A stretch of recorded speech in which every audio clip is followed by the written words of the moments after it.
Everybody, Scott Stevens here. Can you believe it's Monday already? At least we're at the end of the day, right? We're at the end of the workday. So we've already got one of those 5 days of the week down behind us, and that's the good news.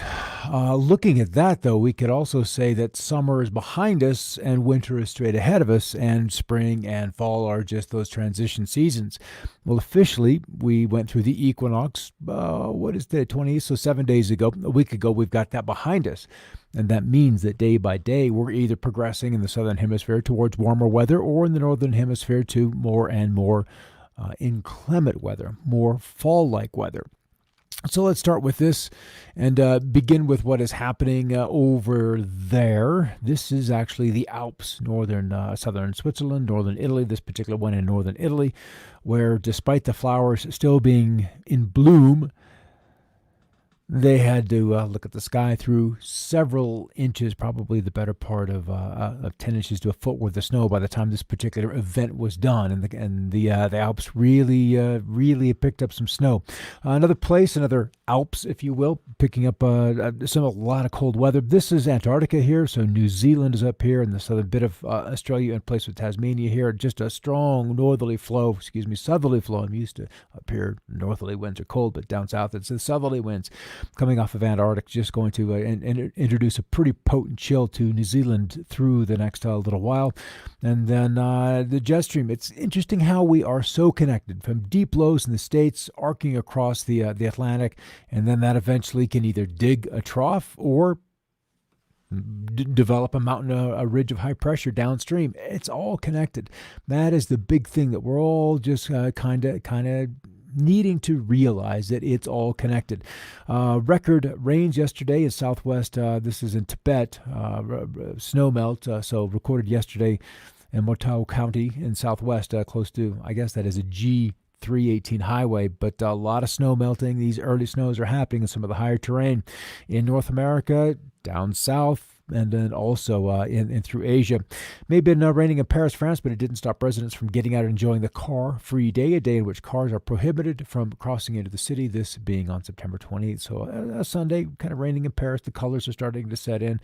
But if you just don't have cars and pollution to deal with, then it's a good enough reason to head on out there and enjoy the day.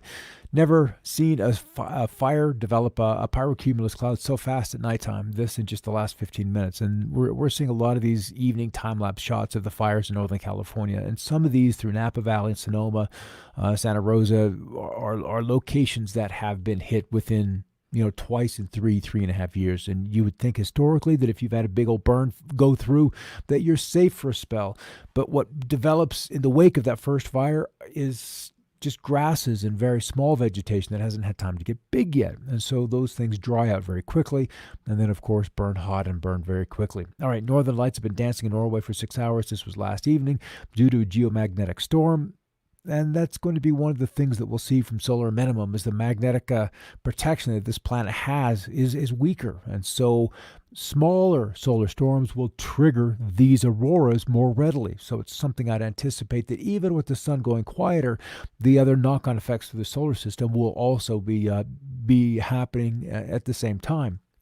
So more northern lights, more cosmic rays coming in. As the cosmic rays come in, that develops more low clouds, and that should eventually also result as a cooling effect. A beautiful day to go leaf peeping in Sika Hollow State Park in South Dakota today, as their colors are also turning. And with the frost up there tonight, no, I don't think there was so much last night, but tonight, certainly a hard freeze in place. There's that early season snow continuing in the Alps. A Swiss town sees a record overnight. And then one of my favorite things is just aviation, and this demonstration is we're going to get into more and more electric motors and the ability to torque vector, to control thrust, not have to worry about the combustion engine, whether the plane is inverted, because then you've got to pull fuel from a fuel tank that's upside down. And so it's just, once we go electric, it's going to be a true revolution in air travel, and that's going to happen. I'm certain within the decade that we will be certainly on our way to that eventuality, and that to me is exciting. I'll hit Probably general aviation and then the commuter aircraft first, those that are dealing with propellers. Those that are still driven by props will likely see a hybridization shot and then probably full-on electric inside of a decade as we work on that battery, and there's such an incentive to do it. We'll get that done. Hey, everybody, good to see you on there. The fires, light wildland fire activity was reported yesterday. Just 2 large new fires were reported in California. No large fires were contained, although firefighters continue to achieve their suppression goals as we near the end of September. And then it kind of goes to the list of assets that they have, some Canadian, then also some up from Mexico to assist the resident firefighters. 2 large ones, still 70 underway, and then the burn for the year is just shy of 7.5 million, but that's still well shy of the 9+ million acres that happened 5 years ago back in 15. So here's where the drought is, and I'm showing you this just because then here's where the precip forecast for the next 16 days lies. There's a big hole of where the models are anticipating the rain or snow will fall, and that leaves much of northwest Mexico, all of Baja, except for maybe the far southern tip and some of those terrains that down there, but most of the western U.S. and north central plain states on the dry side. And it really, there's very few places. Let's go to anomaly to see as compared to normal. So very few places outside of the Great Lakes states and maybe central and northern Florida, New England, but they've also had an exceedingly dry year. So those would be the upsides. All right, temperatures records today were confined to the far northern California, with still under that arc of high pressure. But as we move through the week, a little more of that warmth will return to the western states. Meanwhile, the cool weather that is in the west now will shift off to the east for only 70s on the highs as we move down here. Let's zoom on in, and we can see some of these spots in Florida just in the 70s for record cool high temperatures, this being this coming Thursday. All right, hottest in the nation yesterday, 109 at Rio Grande Village, Texas, 21 miles southwest of Big Piney, Wyoming, 8 degrees. That is a cold start to the day. No tropical cyclone activity out in the Atlantic, just one potential in the eastern Pacific. We'll watch that one, but as it heads towards the west, unlikely to be a concern outside of maritime interests. Yellow and orange indicating the dry air, and that just ridge, a sharp ridge of high pressure just holding tight over the western states. It does not want to let go, and this to me is just kind of a struggle. This baby has got to break down if we're to get some wetting rains into the Golden State and into the west. Otherwise, if this doesn't let go, we will be the deeper part of October as the longer range models are looking before we see any appreciable rains in there. And even then, historically, it doesn't have to happen. It's November when the waters turn on. Occasionally we'll get an early October storm, but there's no guarantee. But then the path of this jet is to just drive very chilly air all the way down into the heart of the nation and then send a cold front well across the Gulf of Mexico. And here's sunset coming. Beta is now long out of the way in the cold northerly breezes with some embedded snow showers. I just want to whisper that because I don't want to make it too real as we certainly change the seasons. And the fire going on, I wanted to transition this. I wanted to show you this. This was just all the crazy wave clouds that were on the southern edge in this area. All the different kind of wave patterns. Maybe I really can't zoom out. I'll lose my scroller bar. But just very unusual wave patterns keeping those clouds put together. So we've kind of come to understand that's how these invisible waves are all introduced and how they interact in the atmosphere. Interact in the atmosphere is a large part of why clouds and events happen the way they happen. It's all about these crazy waves in the atmosphere. Let's go subtropical. I want to come out here to the Pacific and let's look at the fires, and we can still see much of that smoke being pushed offshore. And for the respiratory, that are those folks that are sensitive to this is the good news. I mean, the fires are still going. 2 new ones, as the fire center reported, and the assets are now kind of combining. They're all coming together for California, since Washington and Oregon have largely seen their fires exhausted. These were the very chilly, cold morning readings throughout the western states. And even as I refresh this, let's scroll down there so we get the whole map in view. As we refresh this, the afternoon highs and some parts just struggling to get out of the 50s.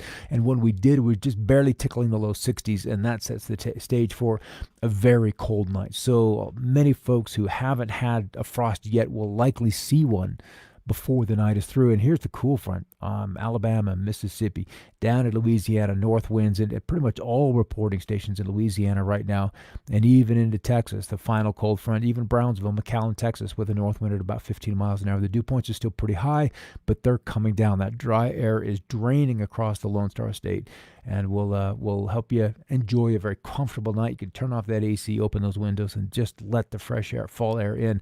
The highs are anchored in the northern Rockies, and that's where the coldest weather will be tonight. Also where the dew points are just down into the teens, and that kind of sets a lower limit for how low those nighttime lows can get. Hey, Risa, Tracy, and Casey. Hot here in SoCal, October. Yeah, it's nearly Santa Ana season where that exactly situation shows up, where we have the strong highs in the Mountain West, and that sets up a strong pressure gradient through those canyons of California, and really can make for a tough go of it if we've got ignition with some fires. So the bigger thunderstorms in Florida, and then marching slowly across the southeastern states, just to kind of get a little re-wetting rain going on there. The story has to be this ridge and then the corresponding deep trough. And this pattern wants to stay in place, the ridge all the way along the Pacific coast and truly arcing across the entire state of Alaska. So protecting or inhibiting, it depends on your point of view, anything from coming into the western U.S. But with that pattern in place, then that just opens up Canada for the cold air to just drain out of the northern latitudes and then just tumble into the states and all the way across the Gulf of Mexico for that matter. And this stays in place for the next 5-6 days. It isn't until we get out there beyond about 10 days, 240 hours, right where the cursor is, 240 hours, the ridge is still here. Any activity, any rainfall coming in from the west has got to go up and over it and then down into the northeastern states. So what we see ultimately, temperature-wise, that's Aussie precip forecast. I want to come back to North America just real quick and do this. And I want to come to temperatures.